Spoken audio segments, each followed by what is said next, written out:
And then I have to go to Facebook, and then I'll share my screen. So it's a multi steps here to get us up and going, and hopefully this will work. And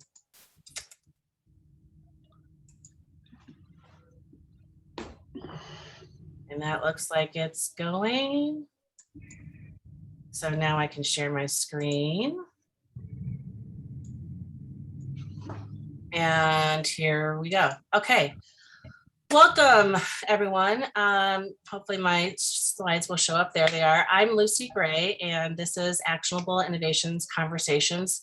It is a weekly meeting that we have with people around the world, hopefully, to discuss innovation in education. And we are a group that is doing a number of things. We are an inclusive professional learning community, first and foremost. And we are, you can find more information about us at actionableinnovations.global. And we host conversations, we write about educational innovation, and we have tons of new posts this week in our Medium publication, by the way. And we hopefully will provide consulting services to groups down the road. So that's kind of a little bit about what we do. And you can find us again at that website, but you can also find all of our links in one place at Linktree. So it's linktree.actionable sorry, I'm gonna sneeze.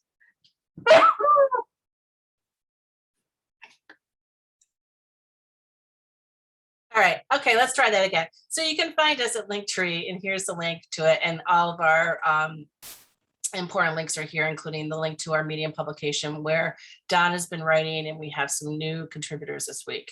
So take a look at everything that we have going on, and we'd love to have you be part of the group.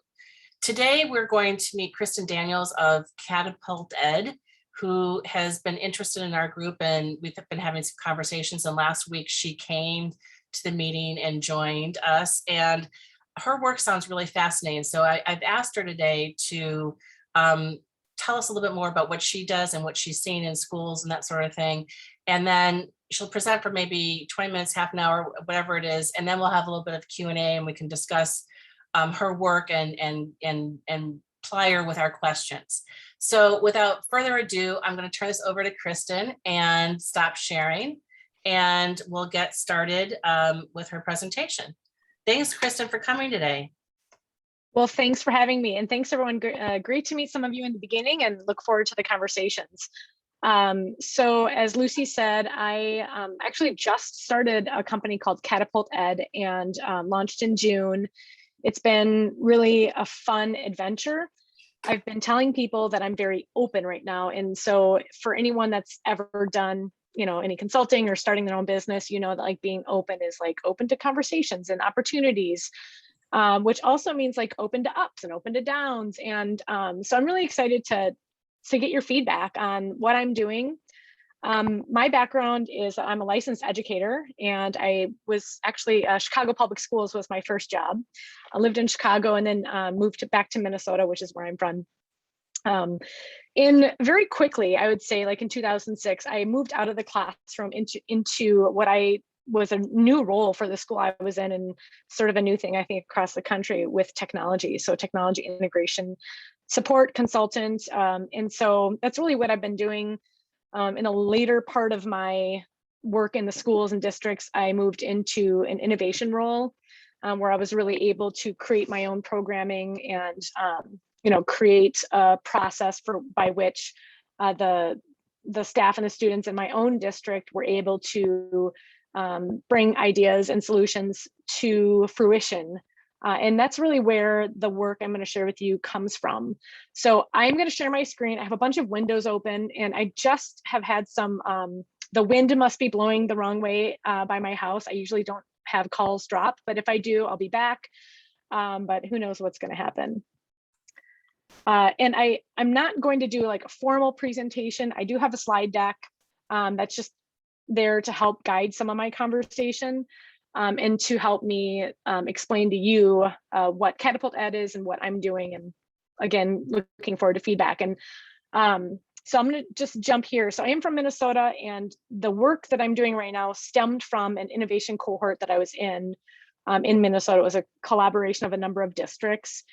And I have a psychology background in addition to education background, but and I say that because I'm very, very fascinated with people, and I've always loved like listening to people's ideas. And so when I came upon this process, I was just fascinated, and I really, really am working hard to continue this process.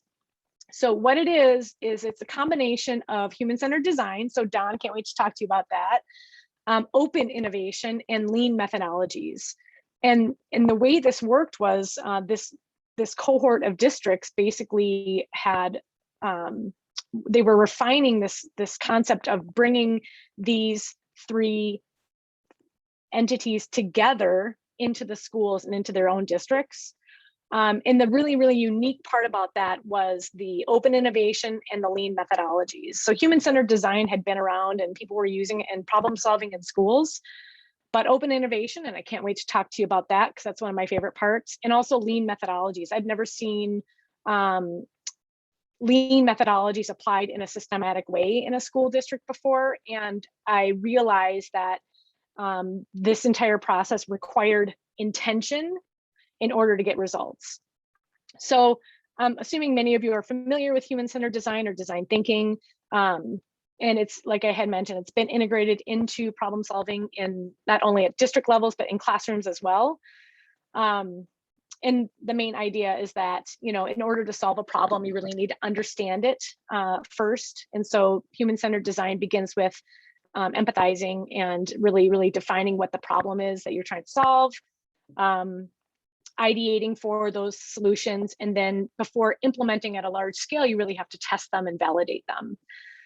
But the really fun part of what I'm doing comes into the open innovation piece of this. And so this whole model really incorporates what's called idea and innovation management software, and it's crowdsourcing software, open innovation software. There's lots of ways to describe it, but it's basically a platform to seek input and ideas from stakeholders. But it's not just a survey tool, and it's not just give us your input and then be done with it. It actually it allows people to put their information in, comment on one another's, value rate one another's, and through the process of this platform, you end up with the priorities of your stakeholders. So in the work I do, there's really 2 points where you can infuse open innovation into this design thinking process, and I've put them on the screen there. And that's at the beginning with, what's important to you, sort of empathizing with your stakeholders or empathizing with a target group, like what's important to you, tell us more about this opportunity or this problem. And then the other part where you can infuse stakeholder input through this process is really when you're ideating solutions, or when you're trying to find solutions that resonate with your crowd, or solutions that seem to rise above opportunities that rise above input from your crowd. And then ultimately, what do you do? And this is also the crux, like that's the easy fun part, but what do you do once you have that input? What do you do once you have those ideas? And I think schools and districts are notoriously bad about, I don't even know, about just like development. Like we can research and have all these ideas, but actually doing something, I mean, the resources in schools and districts are so often so limited that they don't have in-house innovation departments. They don't have research and development departments. So in order to do this, you need to do it on a bootstrap budget. You need to be able to test ideas quickly and prove them and move them. And so the combination of these 3 things to me was just like fascinating. And having been in education my entire career, I was like, this is what I want to be doing. So really, in the iteration of this process alone right now has led me, I'm working with a few clients who have been doing this for 3 and 4 years. So those are the older, more mature clients in this process, we're now starting to take some of the things that they have implemented, and we're starting to build out project showcases, and we're starting to connect sort of the idea pipeline that they are used to with the project pipeline that now they're mature enough to like handle. And so I just got off the phone call with another one of those clients, and we're kind of like taking all of the ideas that they have been doing, and we're creating this project showcase. And at the end of their initiative this year, they'll take the ideas that they're going to move forward and they will pop them into that project pipeline. So some examples of how this might work. So, you know, when you're turning to your stakeholders, which can be staff, students, families, community members, and as you would do during a strategic planning initiative or a process, you'd say, what's important to you? Like what's important to our community? And really, so this crowdsourcing or this open innovation, this gathering of feedback can happen at the front end of this process. For example, I've run an initiative with a district that says, what characteristics, qualities, and skills should our graduates have? Very, very wide open question, but the platform allows input and the prioritization of those things. So you're not guessing what's important to your community. You're actually, based on this data. Then further down the road, you might say, okay, you guys have identified that, written communication skills of our students is really important. And it was at the top. We had no idea. Now we want to know, and you might sort of turn to your staff for this question. So it might be a different stakeholder group, but you say, okay, what are your ideas, kindergarten through 12th grade, for improving written communication? And so this is more of a focused initiative where you're actually seeking ideas around one focused problem or topic. And again, stakeholder input allows the stakeholders to comment on one another, which commenting alone provides so much context, provides so much perspective. It connects people, it closes communication gaps. And at the end of your innovation initiative, you have a rich data set of not only ideas and top ideas, but who's interested, who's engaged, who's done this before, who has resources, where are the opportunities that we can tap into. So it's a very, very rich process. Whew. All right, you guys. I'm just going to kind of zip into some screenshots of what this looks like on the platform that I'm using. And just to clarify, this is not a platform I have built, but right now I'm using the Bright Idea platform. I've used other idea and innovation management platforms before, and I really like the Bright Idea platform right now. Part of it is that Bright Idea has, I say it's kind of like a Lego set, and I love Legos and I love building and sort of customizing things for my clients. But Bright Idea has some of that project management and that showcase and that pipeline built into it. So I don't have to stop with my clients at, okay, here's your input from here are your top ideas. And now you have to take it into a different platform to sort of manage it and to share it with your community. So the Bright Idea platform allows for this like continuous cycle of improvement. So we're talking about, strategic planning processes, continuous improvement, innovation process. So I'm excited about that. Okay, some quick screenshots. So I'm working with a school district in Ohio, and they are moving into their third year, I think. And they're basically saying, they ask a very open-ended question. Hey, what is your idea for improving our school? So the platform is very visual. It's, right away, it's like, hey, here's our question, submit your idea or browse ideas. And then participants will encounter a submission form if they want to share an idea. There's lots of different ways to customize this. Some of my clients will create categories that the ideas need to fit into. So this can align with strategic goals or a specific, for example, a specific area you're trying to tap into. Once the participant submits their idea, then they show up on this idea board, and it's, like I say, it's very visual. You know, the people that I work with really have control over what ends up on the platform, and they do that a number of ways, primarily through the type of question you ask, but also through the context of which the initiative has been deployed. So, you know, the ideas you're seeing right now is a very wide open. We're getting different ideas, like we have an idea about therapy dogs, and we have ideas about, you know, let's have a potluck for our staff. So soup's on.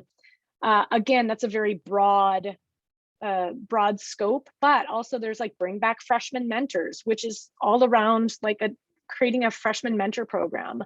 Or you can see the two on the bottom, weighted grades and May examinitis, you know, and capstone conundrum. Like those are pretty big ideas that obviously the staff wanted to address.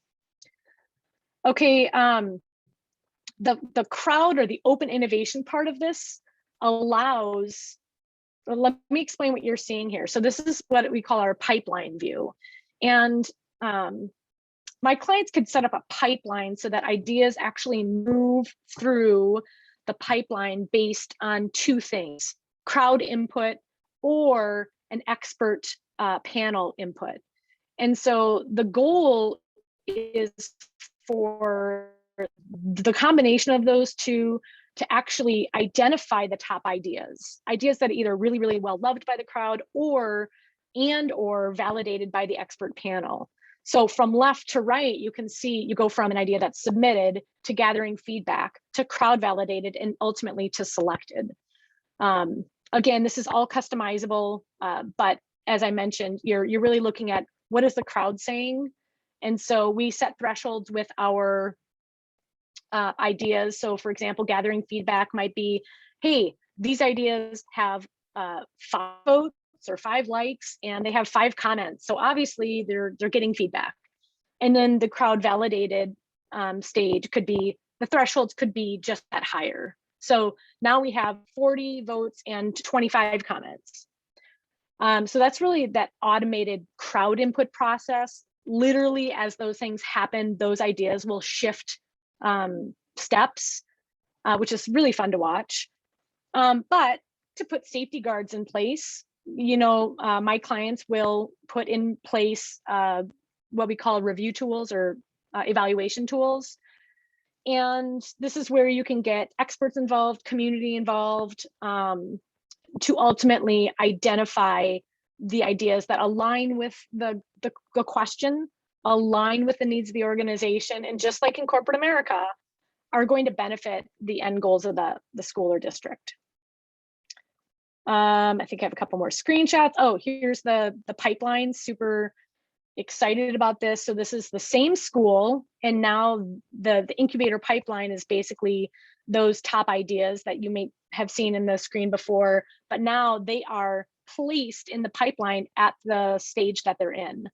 So you could see the first stage is discovery. So the team is doing research. And then all the way in the third column is like the prototype. And again, lean methodologies. So part of it is, you know, I coach my clients on design thinking, you know, prototyping. And we always say, you know, what can we do next week to test this idea? Like bias towards action. We are not going to wait. We're not having another meeting. We're not calling the meeting team to meet. We are just going to try it and test it. And we're going to mark it. We're going to put it in this platform, and we're going to say, yep, that worked, that didn't work. And if it worked, we're going to say, what's next? And if it didn't work, we're going to say, well, what's next?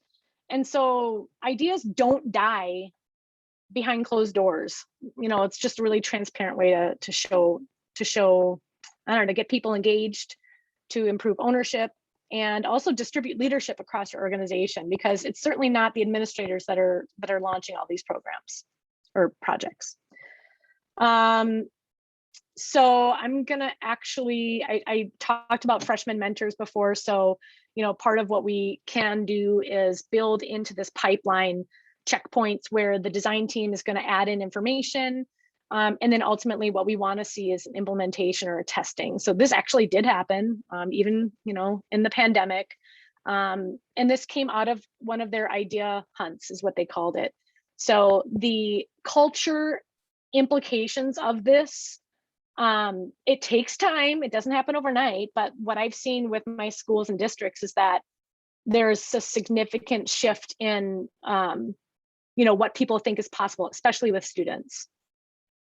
So thank you for listening. That was a lot of talking. I have a bunch of tabs up. I can showcase anything you want or show you anything you want, but I think I'm going to just stop there and get questions and thoughts and further prompts. So we've got some questions in the chat. One of the things that I am curious about is like, how do these districts make time for this? And how do they achieve buy-in? Because my frustration, I think, at my previous school was we never had time. There was always some crisis. To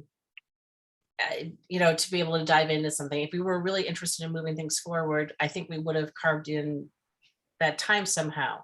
And I'm just wondering how do these districts come to you and say, we're committed to this, or do you talk them into being committed? I would say both. And okay, so it's definitely messy. It's not very clean. And there's no doubt that, and I just talked to a client today when we were talking about the project showcase, because a lot of projects had stalled. And so I don't think I have the answer to that. I don't think education allows for a good answer to that. But what I can say is, that's where sort of the lean methodologies are critical, because we're not spending a ton of time developing something. We're going to go part by part. And I know that still takes time, but when you can show that something's important and something is working, then who do you go to to get more resources and more time? Then you turn to your school board and you say, hey, we tested this and, it's needed. It's hitting on the need. We can validate that. We've done these tests and we'd like to move forward with the next step, which requires a little more resources. I don't have the formula for that, Lucy, but one example that I think is helpful and people have liked is there was an idea that came in to one of the districts about students wanting to connect with their peers more. And as they workshopped that need, and the original idea turned into, well, why don't we just increase the amount of passing time between periods 2 and 3? We're just going to test it and see what works. And all that required was buy-in from the principal and communication out, a small test. One day, we're going to try it on Wednesday. It gets tested. There's great feedback, but there's also like other feedback, like, hey, I was trying to go to the bathroom and this bathroom is locked. And so the feedback that the design team gets is, okay, well, obviously we need to unlock the bathroom next time we do it. So we're just doing these small iterations to the point where then they were testing it again and implementing it, and they realized that this is really working.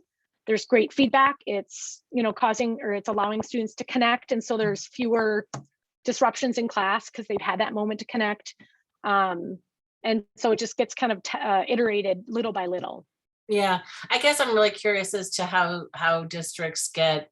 There seem to be some districts out there, like if you look at Digital Promises League of Innovative Schools, right? Those schools all have. I've interviewed a bunch of those, or a couple of those schools for various projects, and it seems like the mechanism is built in there. The will to innovate is built in somehow.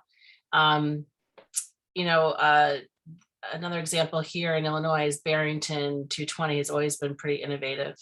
I think it starts with that superintendent, or another school that I think is also in the league is St. Vrain Valley in Colorado. I think it's A, the people. I think Don would probably say, and correct me if I'm wrong, Don, it starts with the people, the quality of people that you're getting involved. Yeah. If you like, yeah, but your time thing, Lucy, I think a good leader will find the time. I can give you a couple of examples. The reason I was able to upscale everyone at the School of Columbia with design thinking is that the head of school, I negotiated, said, give me one faculty meeting a month. And that will be 9 faculty meetings that I can then do something with you. At Marymount, it was, they wanted the more faculty involved in what they had, an academic council. And the head gave me, again, like one Tuesday every month where I could go in and, help them think these things through. So that's sort of where it starts. The head needs to commit to the time if it's a head of school. And then you have the framework for people, because you don't want to put that extra burden. There will be, those 2% that will show up anyway. And that's what I always use now when going into schools. And you know this, Lucy, it's like, I can't DT your whole community, but I can DT a select amount of people that you choose want to do it. And then we'll move that way. And I've had more success with that. So. Yeah, the best school that I worked with, or the best team that I worked with, was a girls' Catholic high school in Michigan. And they had some characteristics that I don't necessarily see in other places. One was they were invested in learning together. So they went to briefings. They were moving from PC tablets to iPads. This is a long time ago. And so they did 2 briefings with Apple, and they spent the whole car ride back to Michigan, from Chicago, talking about things and pondering things. And then they brought me in, and I suggested doing 5 things. One was building a student tech team. Another one was showcasing their work a couple of years into it. One was, creating, writing about what they were doing and communicating effectively about what this change was going to mean, and what the process was, and that sort of thing. And they did it. And I think the school would thrive anyway, even if I hadn't told them these things. I think it was a very well put together school. But it's so fascinating to me that where some places have good people, but it just seems to be a reactive culture as opposed to a proactive culture. And I'm always interested in hearing what people have to say along those lines. Anybody else want to add to that? Well, Lucy, I think we're hitting on a couple of things, and Marcy, I might steal your thunder on this, but you can join in on it, which is the leadership. And I was in the film industry and in sales before coming to education. I was in my mid-30s before I joined Chicago Public Schools, and that was a rude awakening for me in the fact that there were no computers. There was just systems that weren't in place from an innovative mindset. So I often go back, and to no offense to anybody who's been in education their whole life, I was like, if you haven't lived in an innovative environment, then you don't know what you're missing. You don't know what you're training kids for. You don't know what you're supposed to be asking and pushing for. And so I think there's, that's why I'm very thankful to Lucy for helping me. I was like stuck in this, 6-year conundrum of like, why are we not doing things differently? And there were circles inside of CPS that were doing innovative things, but like Marcy was saying, they're the maker spaces, the STEM people, the computer science people, the people who are coming to the stage late. And so I often wonder if it's not leaders who've been out in the workforce coming back in, like you were saying, Don, making time for what's important, because our workforce readiness has changed dramatically. And, I think it's what is important. One of my favorite stories, Jeanette, was I used to evaluate teachers for the Ones to Watch Award.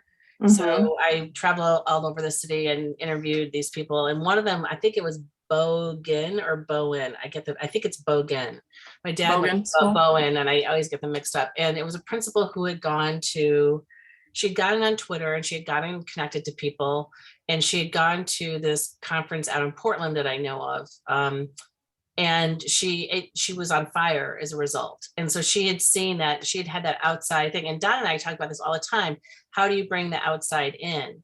And Don, talk about your learning voyage idea too, because I think that ties into this. And then Marcy, I would love to hear from you because I've seen you on LinkedIn and I'm really curious as to what you're up to too. So if you want to jump in after Don, I would love to hear what you have to say as well.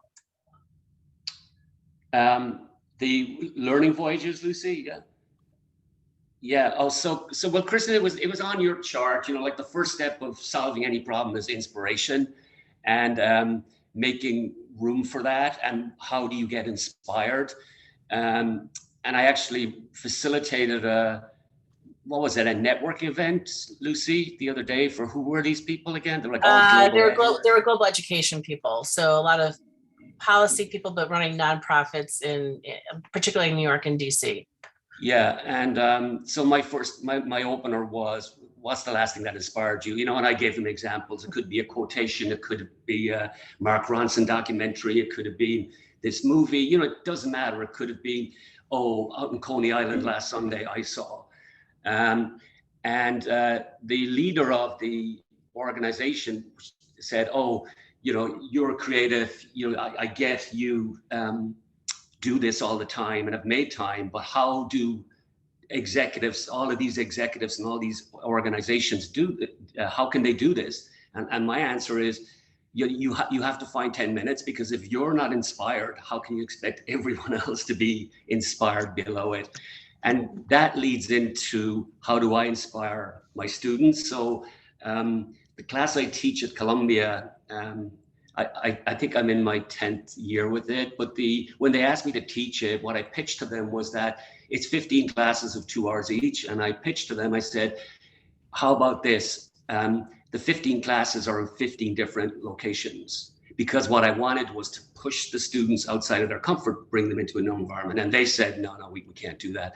But eventually I was able to negotiate down, and I designed what are called voyages. So one class is in the Steelcase furniture showroom in Columbus Circle. There'll be another class in a software engineering company. There'll be a third one, you know, in a startup school. But the idea is that bringing people out like that is a very simple way to inspire. And so these are what I call voyages. I just coined that term, a voyage. And I did a piece in Medium about, you know, why you should take people on voyages, or just move them outside of somewhere. And I don't care if it's into the supermarket, it doesn't, and go through a row in Trader Joe's and look and see what's there. You know, like, you just do that. And it can be part of your day. That's what I explain to these people. You don't need to, it can be going to the subway or driving, you know what I mean? Taking a different route or whatever. So it's just very important that for the inspiration piece. So, you know. And we took your idea and ran with it in my last school, and it was the best PD the teachers said they had was going out. I was going to jump in and say, I totally agree, Don. And I think that part of what we want to do when we bring our design teams into design workshop is go offsite, because that cannot be underestimated more than in education. When you walk through school building doors, there is this something that happens that kind of restricts our thinking and puts it into certain little containers. So getting teachers and students outside of that school really does free up that creativity. Totally. Marcy is calling in from Whole Foods in Connecticut, and she's doing some really interesting work. So let's have Marcy tell us a little bit about her work, and then Greg wanted to add something too. Yeah, I've been wanting to get on so badly. I hope it's not too loud. The people that were loud left, so hopefully I'm okay. But I'm just so inspired by everything like everybody's talking about, and that's basically what I'm trying to create. For anyone who doesn't know me, I was a pediatrician before I went into education. So I'm also from a different industry, and I have my own little lens on education.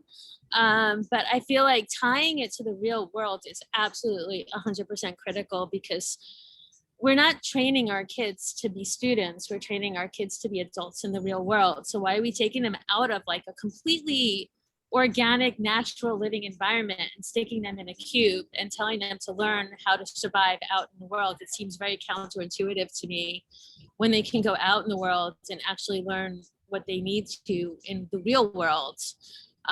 What we try to do is we create, have them go out in the real world, finds a problem similar to like what Don was saying, but not necessarily broken up into different groups, but go out and solve one problem.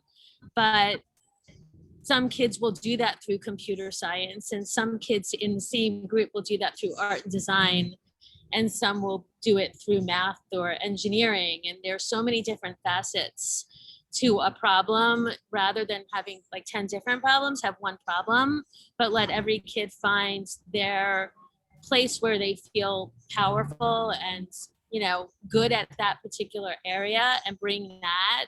So some kids might be the ones that do the research and go out into the community and ask community members and do questionnaires.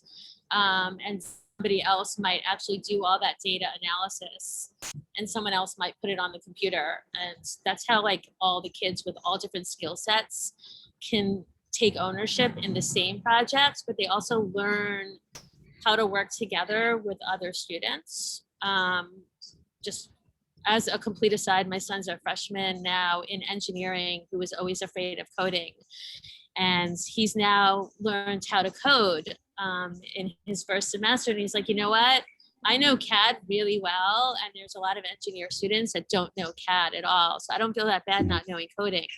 But that's what happens when they're all in the same group, and they feel like, if they're all in math, the kids that aren't good at math don't feel good and they don't feel empowered. But if you have a more holistic learning experience, everyone can find their little specialty, but still get engaged with the other fields and still understand what they are and how they work, even if that's not their area of specialty. And I'm probably all over the place and digressing, which I do a lot. Marcy, you missed the most important part of your story, which is how your company started. That's like the one that gave me the chills. Yeah, it was my son and my daughter started our company. And I don't know if everybody knows what it is, but it's basically like the Lego take Lego and take a cardboard box and put them together, and you have an architecture modeling system that you can use to build environments. So my daughter and son started the company, and I'm the pediatrician or the fly on the wall watching this all go down at farmers markets. And it was just like, this is the answer to learning. It's bringing play in, and kids don't even realize that they're learning while they're learning because they think they're just playing. 3 years later, we've created, I don't call it human-centered design anymore. I call it community-centered design, because some problems aren't human problems that we want to solve. Some of them are like sustainability problems or nature and wildlife problems. So I think of it a little bit broader than human-centered. But same concept, find a problem out in the real world, discover that problem, and then go into the lab and do a prototype and build with Redux products to build a solution to that problem. And then the other side of that, which is really important, is the presentation side. So gives kids a voice, like they can make the best project in the world, but if they can't express it, they're not going to do well in the real world because no one's going to understand what they're talking about. So a perfect example is my own daughter, who like if you knew her when she was 12, you would never have thought she would have even gone to college. Like she would have social anxiety, separation anxiety. And last week she pitched to like the president of the GE Foundation why he should take some of that $100 million foundation fund and give it to Redux. Of course, he did not say yes. But just the fact that she could get up there and, you know, with confidence and a really good PowerPoint presentation, tell him that 13 years to start engineering in the underserved communities is too late. You will have missed half the kids. So it was pretty bold of her to say that. But just this whole real world experience of building a company and learning what to do right and learning what to do wrong has helped her to that point. And that's kind of what we're trying to recreate for all kids. You should meet Don's sister-in-law, Lisa, who is head of innovation at the Dwight Schools in New York. You guys would have synergy there, I think. And anyway, but I want to add, Greg, you want to jump in and add to this too? Yeah, thanks. Sorry, I can't be video on at the moment. I wanted to thank Kristin for the work that you're doing.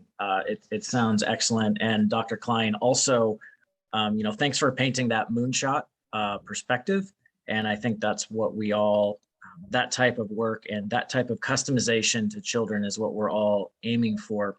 Related to both of your work and what you've shared here, and Dawn, you know, we seem to be asking these questions around, you know, why is it that, you know, some systems as a whole are ready and some are not? And I just wanted to lift up an observation that I think we've, in a way, answered our own question, even within the context of the conversation. And jumping on League of Innovative Schools, I was at the beginning of League of Innovative Schools, helping them select some of the initial groups. And the whole purpose was to lift up entire systems that were cohesive and were able to demonstrate a readiness so that when the right factors came into play, they were ready to move on behalf of children in innovative ways. Now, that's a level of recognition and additional support for systems that were ready to do that. However, the big question is, you know, why isn't everybody ready? And I think it's just a reminder, especially my work in a large urban setting. What problems are people trying to solve? And, you know, those that are in League of Innovative Schools now, in the future, in the past, they may not be grappling with the same issues that, say, a new administration is working through. Sometimes superintendents and cabinets are put into place because there is woefully dreadful issues that are removing the oxygen from what a community is trying to accomplish for their kids. And so we wonder why everybody isn't systematically ready. But that's because a lot of people are dealing with getting just the basic level of service. And they have massive equity issues that they're trying to work through because they've got disparities between one school in one zip code and another school in the same zip code. And so I think to get to the point here, when we think about consulting, when we think about advising, when we think about readiness factors, you know, Lucy had mentioned, okay, social media and principals that are getting after it. Within any system at any size, maybe the whole system isn't ready because the executive leadership and the board are focused on something systemic that's really basic in nature, and they're trying to get that right. But that leaves the opportunity for individual equity warriors in the classrooms or principals at sites where it is happening. And so I think for us, it's a matter of how do we be nimble and dynamic enough to look for one, you know, great indicators like League of Innovative Schools when entire systems are ready, or also, you know, looking on social media, groups like this, who are the individual teachers or classes or grade levels or schools or groups of schools, neighborhoods, boroughs that are also showing up in other areas of the world. And that's where we can lock in because they are ready. Maybe their whole system, their whole structure isn't ready, but they're ready. And so how do we lock in there and provide that type of support at the right level? So just wanted to share, I feel like we've answered our own questions while asking the same questions. And I think it's all here for us. So just wanted to share that perspective and thank you for the opportunity. Can I jump in and just make a comment on that, Greg? Because I think that's interesting, like system ready or individual ready. And I had written down earlier in the conversation about time that, you know, part of what the process I'm working on with schools and districts is doing is creating permission for individuals to move forward. And you know, before that, and I think somebody, I don't know if it was Don even mentioned, you know, you go on Twitter and you tap into a PLN and a conference. Lucy, you mentioned the conference in Seattle, and somebody comes back and they're super stoked. Well, it's like those teachers work in isolation in their classrooms.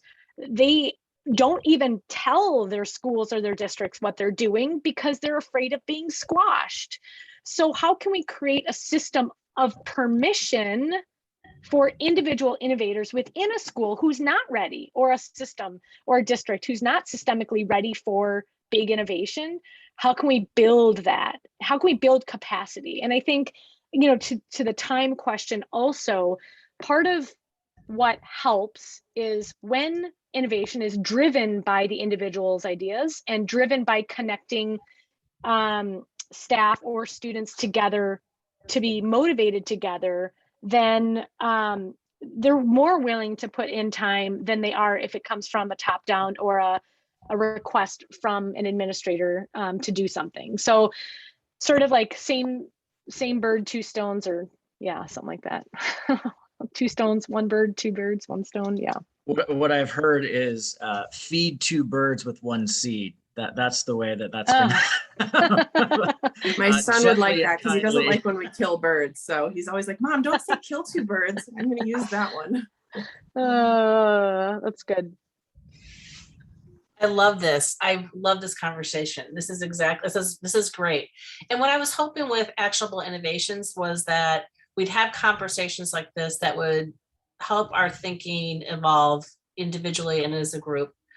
And that, you know, some people who are more involved in our group would want to write about things. That this would spur some ideas for writing in general. And I think this idea of readiness is really intriguing to me, Greg. And time. I think it would be really interesting to build some tools for schools to understand whether they're ready or not. And I don't know what that would be. I don't know if it would be a checklist or whatever, but like, I think there's some schools, I'm struck by my work, you know, I don't know, over the last 15 years of going and working with schools that are super sophisticated and schools that are not. There was one school in inner city Detroit that I worked with that had me present for 3 hours to teachers with no technology for the teachers. And I had to use a computer that was locked in a cart.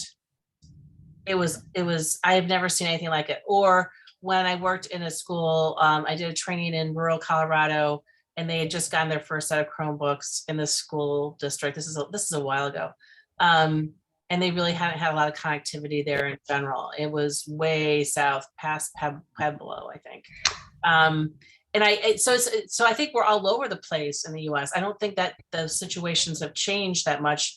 Maybe things have been moved along because of the pandemic, but I keep on thinking, when are we going to, at least for the technology piece of it, when is it going to just be a given that kids have access? And it's going to be built into budgets, and it's not going to be looked at as an extra. And, for instance, we keep talking about Chicago public schools because Jeanette and I worked in the system.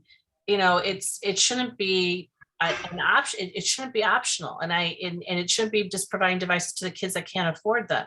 So that's a whole nother can of worms, but we're not, the US is not obviously a level playing field for everyone in terms of the kind of education and opportunities and readiness of the schools to do things differently. Kristin, can I go back to something you said about like the teachers being in isolation and not knowing, and how might we, make this happen?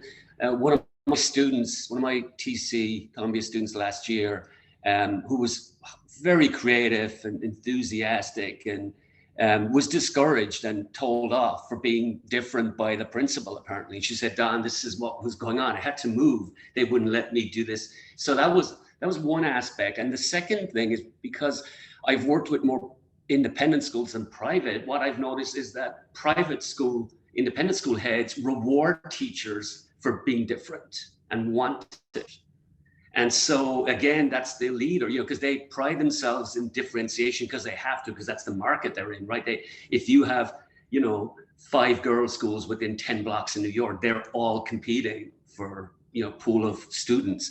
And so they encourage that. And that's, when you pointed that out, that's where my head went, was like, wow, it's almost like the exact opposite. And how could you take that mindset of those heads and bring it into principals? But then again, I worked for 2 public schools in Brooklyn with what I call pirate principals. They found the time, it's like, and one was with students and one was for PD when I had tools at schools. And they were like gung-ho about it, so they do exist as well, these people. But I think they break the rules, and that's it. Yeah, and Don, that's such a good point, because when I moved here to Colorado, and again, nothing against Colorado, but there was some awareness for me that, I was lucky to work under Brenda Wilkerson in the CS for All department in Chicago Public Schools. And Glenview was, sending teachers off to South by Southwest and trying to really think outside the box.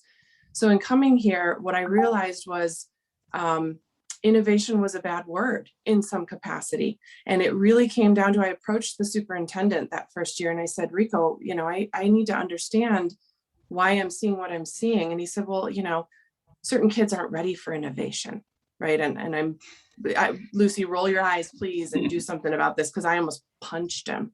And I think I've shared with some in this group before what I saw. And it really is about the, like, I have to do traditional to death in order to get them to be ready for innovation. No, it's actually the opposite. I said, why don't you throw a problem in front of them, let them free and see what they do? And that's what some of my STEM teachers did. And I'm like, but they looked at it as chaos. Yeah. But Gina, you know what? That's the thing. There's such confusion as to what innovation is. And I did a piece in Medium of defining it and how it is not invention, but that there's such lack of clarity. Like, some people think it's about technology. Well, no, it might be about food, actually. And it might be about in between spaces, or it might be about how do I get to school? You know what I mean? And that's the thing. And I think with a lot of people, it's this big, high tech, difficult thing. Whereas not necessarily, you know, and that's the first point of clarity that when I work with schools that we settle on, or they define innovation, you know, with some structure and guidance from me, because I find people still are not sure what it is, you know, and I'm not sure whose fault that is. Maybe society. Yeah. I mean, we've been doing traditional education, and that's what we've all experienced. I know through my doctoral program, we keep coming back to, like, what did teachers, what did parents, what did administrators experience? And they fall back on that, especially when times get tough, right? Especially right now. I go into my own kid's school, and it's a STEM school, an innovative school, but because there's so much chaos around them, they go back to the content that they know instead of teaching the kid, right? And I think that goes to resources. I mean, once I finally got into a position where I was an innovation coordinator and had a little bit of, flexibility and power to implement a program, it was the first thing cut when they had to cut $5 million. So similar to what technology integrationists have faced in the past, where technology integrationists are a luxury, or coaches are a luxury. Like, we've all been through that before. So it's a tough conundrum. So I had just written in the chat that sometimes I think it just has to start. I don't know. I struggle with the readiness question, because while we have we're working on a readiness inventory to do an innovation program systemically. Honestly, it just takes one leader who is, can establish communication and buy-in from building principles, for example, to try new things. Totally agree, because ready is almost anti-prototyping, I feel. Yeah. Because that's about risk taking, and if you're ready, but where's the risk? It's like the difference between an idea and a task. There's a risk associated with an idea, there's not with a task. And I to me, that's the antithesis of design and all of that innovation. So you wait too long, you wait till you're ready. Yeah. I have a perspective on it. Can you guys hear me? Yes, Mhm. it's very much. I know there's a truck there. Sorry, 1 second. So rather than trying to convince people that authentically don't feel like they're ready for innovation, you can sneak it in by scaffolding it and making it like a really small, surmountable project. Like my tiny house challenge is an example. I bill it as being about geometry and calculating area and volume, but what it really is more of a design thinking process. But I don't bill it as that depending on my audience. So I might just say, this is a geometry challenge that your kids can do just to solidify the area, volume, and geometry that they're learning in class already. And then when they're done with the project, then I say, do you know that you guys did design thinking and you innovated solutions for small space living? That's all that project-based learning really is. So sometimes it's a matter of just semantics and their comfort level and just starting small and letting them feel that confidence. And then they can take bigger and bolder steps. And it's equivalent to like the anti-vaxxers that I used to work with as a pediatrician, and like, don't try to give them all the vaccines. Start with the ones that are like the most important and will actually kill the child first, and just convince them to get those. And when they see that there's no problem and no side effect and their kid's doing well, then you can kind of like, you've already given them that confidence that they can move forward. So sometimes you just have to take like smaller steps and give people that empowerment and confidence that like what they're doing is successful, and then they'll want more and more of it. Somebody said to me, give them what they want, or tell them, what was the phrase? Give them what they want, but then give them what they really need at the same time. Like, say that you're going to do one thing, and then you give them what they really need. Like you have to kind of frame it a certain way, and then really kind of build exactly what you're saying. Build in without having to say it, without having to declare it. And I have to remember who I was talking about this with recently. But anyway, I want to stop for a second because I know it's 2:00, and or at least in we're a little bit over time here, and I want to be respectful of everybody's time. But next week we have we're going to talk about a STEAM program at Barnard College with Kelly Gray, who is the head of design in their makerspace, or I can't remember what her actual title is. She's associate director of their makerspace, basically. And Don's going to interview her. Kelly is a former student of Don's at Columbia, and she's going to bring in one of the teachers that was part of this STEAM in the City program that she put on last summer. And I think you guys will find it to be really interesting. Past Kelly, we don't have any topics or anything scheduled. So if there's something that interests you that you want to explore further from this conversation, or there's somebody that you want to bring in or suggest as a speaker, Marcy, if you want to come in and tell us more about your work, we'd be happy to do that. Send me an email. I'll put my email in the chat, and you can give me and share your ideas with me. So anyone who has ideas for future conversations, please let me know. I also want to share my desktop for a second and make sure that everybody knows that we have, these are our links to our publications and that sort of thing on Medium. And if you want to get further involved, so what we're doing is we have so there's a couple different levels of getting involved with us. One is just to come to these things and hang out and talk. Two is to start writing and publishing to our Medium publication. And the link I put in the chat, it's also in here. And anything goes, really, anything that you're interested in. Our hope is that at some point we can parcel some of our writing into a book that would be a guide to innovation. And then the third piece is, hopefully we'll get some consulting work down the road, but I don't know where that's going yet. We're still kind of working on the business model. But right now, at the very least, it's a professional learning community for people who want to dig into these things.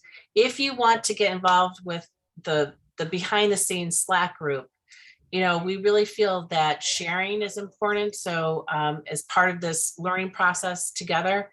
So if you want to join that Slack group, we ask that you kind of participate somewhat and think about contributing to our Medium publication, like maybe once a month on a topic that is important to you. But that's really where we're going with all of this. And that's my email address, and you guys know where to find me. But I want to stop recording before, and then we can keep chatting if you want to. But thank you, Kristin, so much for doing this today and telling us about your work. And we'd love to have you join our group and be part of it, and hear more, hear how things are going for you as you delve more into the business side of things. So thank you for doing this. Thanks a lot for having me. Yeah. So I'm going to stop sharing, and I'm going to stop. Hopefully I'm going to stop recording if I can master things here. And I lost my Zoom window, which is always helpful. And